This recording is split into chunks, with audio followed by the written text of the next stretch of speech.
Bismillahirrahmanirrahim. Assalamualaikum warahmatullahi wabarakatuh. Perkenalkan, nama saya Melki Mainaki dengan NPM 10070219039. Di sini saya akan mempresentasikan hasil penelitian saya yang berjudul peningkatan kualitas untuk mengurangi kemasan produk menggunakan metode Six Sigma di PT XY. Pada penelitian ini saya dibimbing oleh Bapak Ian Bahtiar STMT. Pada pendahuluan, PT XY ini bergerak di bidang flexible packaging dan dengan cetak fotogravur dan teknik proses laminasi kering maupun proses laminasi ekstrusi. PT XY ini merupakan perusahaan yang berdiri di Kota Bandung, Jawa Barat, Indonesia, yang didirikan pada tahun 1996. Terdapat fenomena yang terjadi di PT XY ini terkait dengan permasalahan produk yang dihasilkan. Seringkali terdapat produk yang tidak sesuai dengan spesifikasi ataupun standar perusahaan dan standar yang telah ditentukan oleh customer. Produk ini dapat dikatakan sebagai produk cacat. Kecacatan yang sering terjadi di PT XY ini seperti baret, produk yang berlubang pada proses produk misprint, pada proses printing ataupun delaminasi, pada proses laminasi. Pada proses laminasi yang kurang kuat sehingga mengakibatkan produk ini mudah terlepas ataupun perkataannya kurang kuat. Metodologi penelitian.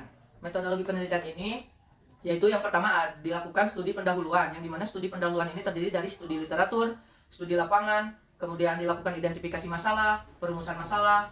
Selanjutnya yaitu ada pengumpulan data. Pengumpulan data ini dilakukan dengan dua jenis, yaitu data primer dan data sekunder. Selanjutnya dilakukan pengolahan data. Pengolahan data ini menggunakan metode Six Sigma dengan tahapan DMIC, di mana yang pertama ada define, measure, kemudian analis, kemudian improve, dan kontrol. Selanjutnya hasil dan pembahasan. Selanjutnya dilakukan pada tahapan measure, yaitu yang pertama yaitu ada diagram Pareto, di mana diagram Pareto ini untuk menggambarkan kecacatan yang mana yang paling besar dan yang mana harus diprioritaskan untuk diperbaiki terlebih dahulu. Pada diagram Pareto ini digambarkan prioritas pertama ataupun kecacatan yang paling besar di PT XY ini yaitu ada misprint. Kemudian selanjutnya ini ada nilai grafik DFMO dan grafik Sigma, yang dimana perhitungan ini untuk menggambarkan atau menunjukkan jumlah kecacatan pada 1 juta kesempatan yang telah dilakukan. Selanjutnya masuk ke tahapan analyze, yaitu yang pertama yaitu ada fishbone diagram, di mana fishbone diagram ini untuk memperlihatkan sebab akibat yang terjadi pada kecacatan misprint yang akan dihitung. Itu yang ada 5 faktor, yaitu yang pertama yaitu ada manusia, material, kemudian mesin, metode, dan lingkungan. Selanjutnya, setelah diketahui penyebab permasalahan di kecacatan misprint ini, dilanjutkan dengan pengidentifikasian menggunakan metode FMEA, yang dimana untuk menghitung RPM yang tertinggi dan kemudian diperbaiki permasalahan tersebut. Pada RPM yang telah dihitung dalam kecacatan misprint ini diketahui nilai tertinggi dari penyebab kecacatan misprint ini dapat dilihat dengan tabel yang diwarnai merah, yaitu salah satunya operator yang kurang teliti. Setelah dilakukan pengidentifikasian, dilakukan tahapan improve, yaitu untuk memperbaiki permasalahan kecacatan pada PT XY ini.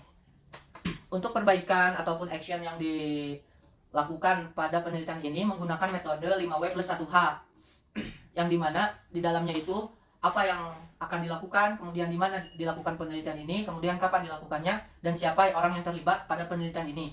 Kemudian kenapa harus diperbaiki dan bagaimana usulan perbaikan yang akan dilakukan. Pada tahapan kontrol ini dilakukan standarisasi. Yang pertama yaitu melakukan pengawasan terhadap operator pada saat proses produksi, kemudian membuat display sebagai petunjuk, kemudian melakukan cek atau pemeriksaan terkait bahan baku, kemudian melakukan penjadwalan maintenance mesin secara berkala, kemudian membuat SOP yang mudah dipahami dan diperbaiki ataupun diperbaharui secara berkala, kemudian menambah ventilasi udara ataupun pendingin di setiap mesin, dan menambah lampu untuk menerangi ruangan secara merata. Selanjutnya ada kesimpulan.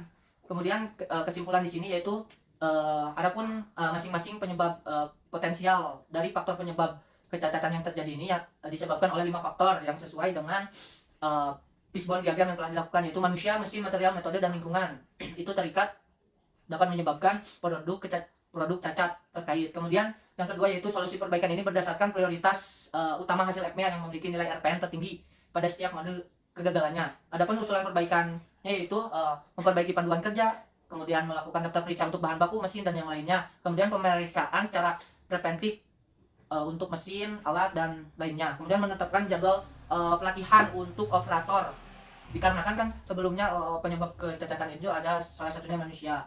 Kemudian selanjutnya penambahan ventilasi udara dan pencahayaan untuk menambah konsentrasi dari operator. Mungkin itu saja presentasi tugas penelitian akhir yang saya lakukan. Mohon maaf apabila ada kesalahan kata, tutur kata yang tidak baik. Wabillahi taufiq walhidayah. Wassalamualaikum warahmatullahi wabarakatuh.